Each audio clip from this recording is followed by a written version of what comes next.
and these classically beautiful carved out stones that we've seen at the Cancha in Cusco.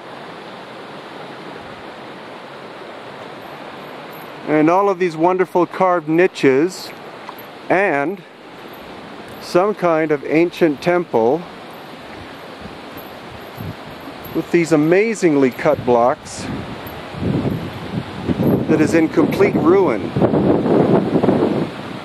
And all these many steps that go up to the higher levels and to where these nodules stick out, which were probably solar markers.